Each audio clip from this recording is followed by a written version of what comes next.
Jadi berkaitan dengan pembahasan kita tentang keuangan, dan ini menjadi pertanyaan banyak orang-orang yang melalui email ataupun langsung telepon kepada kami di IBF Pusat mempertanyakan bagaimana caranya, apakah ada lagi kegiatan yang workshop yang berkaitan dengan financial literasi. Itu memang pusat sudah merancang, nanti akan ada financial literasi nasional camp selama 3 hari dari tanggal 18 sampai tanggal 20 Desember. Jadi bulan depan kita mengadakan acara ini di Puspitek Serpong seperti biasa, dan setelah ini nanti di layar Anda itu akan ada running tag yang menginformasikan bahwa acara ini akan diadakan pada tanggal 18 sampai dengan 20 Desember tahun 2014 yang akan datang. Masih ada waktu kira-kira 1 bulan lebih lah untuk bagi Anda yang ingin mengikuti ya, sampai memiliki keterampilan mahir dalam keuangan dan bisa menerbangkan bisnis Anda seperti yang terjadi dalam diri Mas Samsul, narasumber kita yang hari ini tadi baru membicarakan pada segmen sebelumnya. Dan kita akan segera memanggil Pak Happy Trenggono. Kita tahu beliau adalah guru bisnis pada teman-teman di IBF. Kalau menurut Republika itulah dokter para pengusaha-pengusaha yang bermasalah. Bermasalah itu artinya persoalan dalam keuangan, persoalan dalam mengelola bisnis. Sehingga beliau dulu pernah dinobatkan menjadi tokoh perubahan Republika tahun 2011 bersama dengan 4 orang lainnya yang malam itu kita ikut hadir dalam karena beliau dihadiri berkat kiprah atau karena kiprahnya di IBF dalam membina, membangun bisnis dan kehidupan para pengusaha yang tergabung di dalam IBF. Dan tanpa berbasa-basi saya akan langsung memanggil, inilah Pak Happy Trenggono.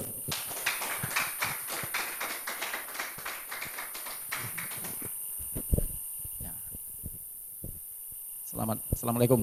Waalaikumsalam warahmatullahi wabarakatuh. Pak Happy kayaknya sibuk sekali hari ini. Tadi ada tamu. Lumayan. Iya. Saya tidak menduga tiba-tiba banyak. Datang. Rupanya tamu di studio lebih banyak lagi. Itu dia. Ini ada dari Makassar. Makassar. Oh, luar biasa. Masih pakai pecinya peci Bung Karno ini. Ya. Wah, ini juga ada yang seragam nih Bang. Oke. Ini ada baju, ini kayaknya pingin show nih. Ini bukan, ini dari KPK Bang. Oh iya. Temannya Abraham Samad. Ada warna merahnya ya. Oh kebetulan sama dari daerah Pak Abraham Samad juga dari Makassar. Rupanya ada Kapten SAR juga ya. Kapten SAR ini luar biasa sekali, kemarin ngasih motivasi anak-anak itu dihipnotis sampai kepala sekolahnya itu terhipnotis kalian. Iya. Saya lihat itu Pak, kepala sekolahnya tuh coba-coba ingin ikut sebenarnya, tapi nggak sengaja. Tapi dia terhipnotis sendiri sampai duduk itu, akhirnya dia keluar karena nggak kuat. Wah, takutnya kalau ditanya juga siapa guru yang kamu benci gitu kan. Kapten SAR luar biasa. Ini teman-teman Pekalongan ya. Pekalongan, Mas Awal. Ya. Luar biasa. Juga ada dari Muhammadiyah ya. Muhammadiyah. Dari Muhammadiyah ini kadang-kadang di partai juga beliau ya. Sekjen PBB juga. Oh ada di sini Sekjen PBB ya. Luar biasa. Ini yang baru ganti Mas Bowo dulu ya. Oh wakil Wasekjen. Oke, Wasekjen. Ya. Ternyata di sini ada orang partai, ada pengusaha paling banyak lah. Meskipun di partai tapi pengusaha juga. Partai pengusaha. Partai pengusaha. Ya kira itulah kira Pak Epi kita hari ini. Tadi pun kita agak kaget ketika Pak Epi datang bersama seorang wajahnya agak seperti orang asing tapi enggak asing-asing sekali kan. Iya. Ya mungkin beliau ini orang Indonesia mungkin sudah lama di sana atau apa tadi dia bilang, dia tinggalnya di Jerman. Ya dia asli Jerman, memang asli Jerman, cuman ibunya ada keturunan. Jadi ibunya itu dari Indonesia tetapi ayahnya dia Jerman. Memang dia lahir di Jerman juga. Ya dan dia baru belajar bahasa Indonesia di sini sekarang. Ini baru. Tapi tadi dia menceritakan banyak tentang televisi, apakah memang latar belakangnya itu televisi? Iya. Saya agak kurang jelas juga karena kan agak menggema ini apalagi pronunciation. Beliau dulu adalah konsultan dari televisi-televisi di Indonesia ya, seperti ya yang ada sekarang termasuk MNC TV itu beliau tangani, dan kesini beliau meminta ketika melihat studionya beliau kaget luar biasa. This is very sophisticated studio but very simple. Ya, jadi ya itulah hebatnya kita kan. Iya.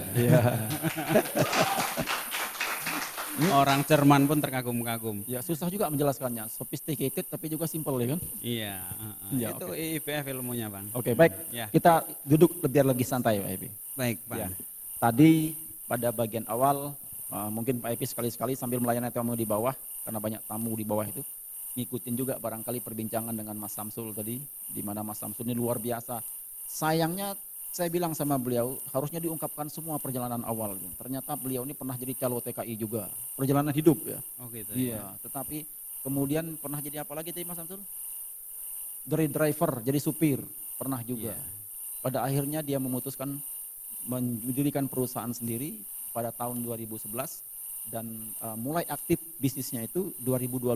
Pendirian aktenya 2011, aktif 2012. Kemudian dia pusing dengan keuangannya, tetapi kemudian hari ini dia tenang berbisnis ketika dia menemukan atau telah mengikuti financial literasi pada akhir tahun 2012 di Jakarta. Nah, dari perjalanan beliau ini apa sebenarnya yang pelajaran yang bisa kita petik atau apa menjadi saran Pak Epi dalam melihat kasus yang terjadi dalam Mas Samsul ini? Iya. Yang pertama saya harus menyampaikan bahwa pengusaha seperti Samsul ya itu sangat sedikit di Indonesia. Maksudnya yang baru memulai usahanya tahun 2011 ya. Tapi kemudian tahun 2011, 2012 setahun itu kan mesti babak belur ya. Yeah. Kalau nggak salah beliau juga pernah mengikuti di sebagai profesional ya Mas ya. Iya. Sebagai profesional di bidang yang sama. Artinya belajarnya sangat cepat gitu. Belajar sangat cepat dan bisa membangun bisnis itu bisa dihitung jari di Indonesia. Makanya hari ini kalau beliau menjadi inspirasi buat yang lain, saya rasa tidak berlebihan. Bahkan inilah sebetulnya seorang pengusaha yang benar-benar menginspirasi buat pengusaha yang lain. Oke, tapi Ya. cepatnya Mungkin ini kasih tepuk tangan buat iya, benar. beliau ya. Ya. Cepat Jadi, ini tidak masuk dalam kategori speednya. bukan. Jadi gini, cepat menyadari ya. Pasti perjalanan beliau susah payahnya.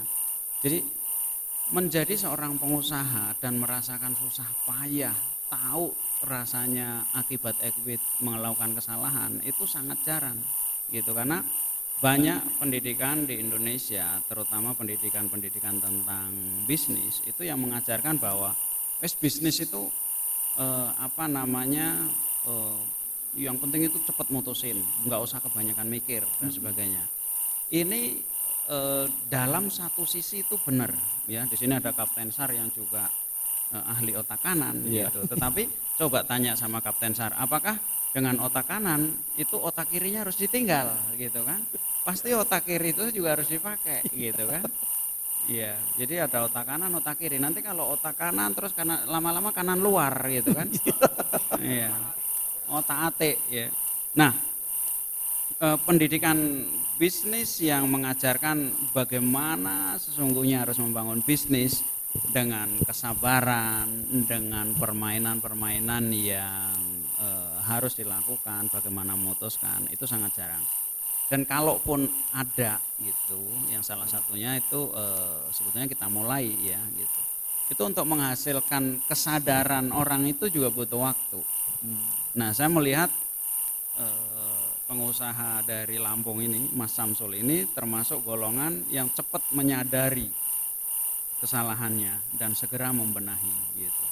Ya makanya hari ini keadaannya sangat berbeda ya. Gitu. Karena memang menjadi pengusaha itu banyak hal-hal yang tidak kita lihat gitu. Ya coba orang kalau mau mulai bisnis yang dihitung itu kan keuntungan, sales sekian, keuntungan sekian, ya kan? Gitu. Wah, nanti kalau kita tambah lagi cabangnya jadi sekian. Kalau kita itu lakukan gerakan-gerakan marketing yang lebih intensif, kira-kira nanti duit kita sekian gitu. Tapi pertanyaannya ya apakah ketika kita itu bertumbuh gitu, duitnya benar-benar ada atau enggak gitu. Apakah benar ketika kita itu mulai gitu semudah yang kita konsepkan atau tidak gitu. Jadi banyak hal yang tersembunyi, banyak hal yang tidak dilihat ya. Nah, itulah makanya membangun bisnis itu adalah membangun sebuah kompetensi. Ya kompetensi bagaimana kita ngurusin tim, kompetensi bagaimana kita ngurusin customer, ngurusin supplier, termasuk ngurusin duit gitu. Ternyata duit juga harus diurusi. Oke. Jadi kalau di dalam bisnis itu apa hal pokok tantangan yang dihadapi seorang pengusaha itu? Iya. Jadi ada yang namanya business mastery gitu kan. Anak-anak itu suka melesetin kenapa harus master gitu. Master itu artinya menguasai gitu. IBF selalu mengatakan if you want to be successful you have to be master in that game gitu.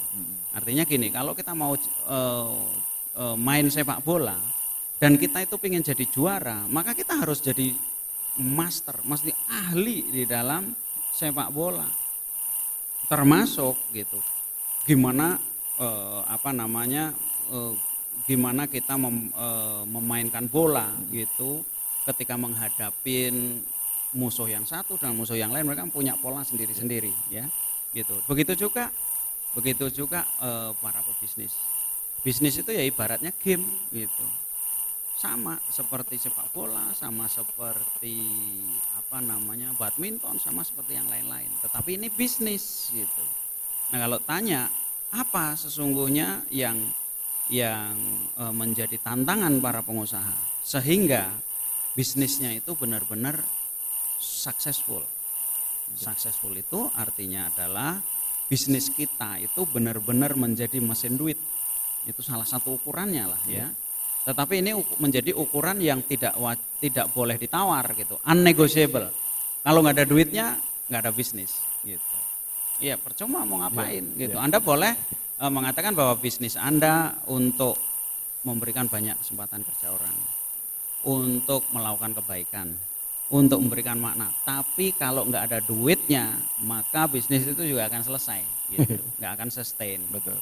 Nah, ada 3 tantangan besar sebetulnya Bang. 3 tantangan besar para pebisnis di dalam membangun bisnisnya. Yang pertama adalah mengenali hal-hal yang sungguh-sungguh penting. Artinya mengenali hal-hal yang esensial. How you spot the essentials. Nah, kenapa? Karena di dalam bisnis itu terlalu banyak hal gitu. Ada tim gitu. Ketika ngurusin tim aja, karyawan gitu kan. Kita ini gimana sih membuat karyawan itu produktif tapi juga loyal gitu. Jujur, punya integritas gitu, dan ketika kita perintah ngerjain gitu. Ketika kita nggak ada tetap produktif gitu. Apa sesungguhnya rahasianya? Ini tidak mudah dijawab buat para pengusaha. Banyak orang berpikir bahwa untuk membuat mereka itu loyal, betah, jujur, gaji mesti, ya kan? Mesti yang kepikir pertama gaji. Wah, gajinya gedein gitu. Tapi ternyata ya ada survei nih Bang di Amerika. Jadi orang itu disurvei, semua karyawan, survei ini berpuluh tahun jalannya. Ada banyak hal yang ditanyakan kepada karyawan. Apa yang membuat kamu betah? Apa yang membuat kamu loyal? Apa yang membuat kamu suka dengan perusahaan ini sehingga kamu tetap ada di situ? Pertama ditanya kan pasti gaji, fasilitas, karir, iya kan? Kemudian nama besar, semua ditanya. Itu ada 40 variabel yang ditanya. Tetapi anehnya dari semua pertanyaan itu berpuluh-puluh tahun gaji itu tidak pernah menempati urutan 1 sampai 5. Jadi selalu di atas itu. Di bawah itu. Di bawah apa di atas? Ya, kalau angka gedenya ya di atas, kalau angka kecilnya ya di bawah lah gitu. Artinya kalau angka 1 itu yang paling tinggi ya berarti dia di bawah ya. Nah, tapi kalau kebanyak-banyakan gitu kan pasti 6 itu lebih banyak daripada 1 kan gitu. Iya. Ini meluruskan aja biar nggak salah keliru. Iya, sebetulnya yang bingung bukan audiennya, yang nanya. Ini kan mewakili audien. Nah, ini kan menjadi sebuah, ini yang paling kita rasakan lah gitu. Wong pertama nanyain itu, mau nggak kamu digaji sekian? Yang ada, begitu digaji tinggi, orang males-malesan juga gitu. Nah, ternyata nih, di antara 5 itu, nomor 1 itu nggak pernah bergeser. Kedudukan nomor 1 itu yang membuat orang loyal. Nomor 1 itu namanya apresiasi. Nah, ini menjawab sebuah kenyataan. Kenapa sih yang namanya perusahaan-perusahaan, bukan perusahaan, organisasi-organisasi nirlaba seperti WWF ya, yang orangnya nggak digaji, tetapi masuk gunung, keluar gunung, masuk hutan, senang karena mereka diapresiasi gitu. Nah, ini yang disebut hal esensial gitu. Lah baru ngomongin gaji aja kita udah nggak paham gitu, iya kan? Kita tidak bisa menemukan hal-hal yang benar-benar penting. Bukan berarti bahwa gaji tidak penting, tetapi gaji kalah sama apresiasi. Kalau Anda itu nggak bisa memberikan apresiasi, gitu, maka gitu ya, gaji tinggi pun itu tidak akan bisa menahan orang. Kira-kira seperti itu. Kalaupun bertahan, dia bukan akan menjadi orang yang loyal. Nah, ini hal yang esensial. Nah, di dalam keuangan, kalau hari ini kita bicara keuangan, banyak orang juga tersesat, Bang. Gitu. Orang pikir di dalam bisnis itu yang paling esensial itu apa? Coba apalah kalian? Ya? Omset. Profit. Iya. Ini udah ikut workshop. Jadi profit sama sales paling banyak gitu. Maka kalau orang ngasih cash flow, dilihat nih loh Pak, profit kita sekian gitu. Padahal profit penting, tapi ada yang esensial, namanya duit gitu, cash gitu. Makanya nggak heran tadi Mas Samsul itu jualannya tinggi, profitnya tinggi, duitnya nggak ada gitu. Kenapa? Duitnya nggak diperhatikan gitu. Nah, di dalam keuangan itu ada yang namanya operating cash flow. Gitu. Operating cash flow ini yang menjadi hal-hal yang esensial. Itu hal yang pertama. Yang kedua, di dalam membangun bisnis, orang itu fokus pasti gitu, fokus untuk membuat bisnisnya semakin besar dengan cepat, gitu kan? Artinya apa? Bagaimana menggenjot sales, bagaimana menambah cabang, ya kan? Bagaimana nyari customer sebesar-besarnya. Tapi orang gitu, pengusaha itu tidak cukup melakukan itu. Ada satu hal yang menjadi tantangan dia adalah bagaimana ketika berkembang itu bisnis juga bisa menciptakan lebih banyak duit. Ya. Artinya menjadi besar tidak selalu itu menghasilkan uang yang besar. Bahkan ketika bisnis itu menjadi besar, dalam banyak hal uang kita itu ikut keambil oleh bisnis. Gitu. Jadi bisnisnya besar, duit kita yang besar itu menjadi habis, hilang. Kenapa? Karena kesedot oleh bisnis tadi. Gitu Bang. Nah, itu dua hal. Dan yang terakhir tentu adalah bahwa bisnis ini kan tidak selalu naik ya, kadang-kadang turun. Nah, pengusaha itu harus bermain bagaimana ketika dalam keadaan untung itu tetap mendapatkan uang banyak, tetapi dalam keadaan rugi dia nggak kehilangan duit. Gitu.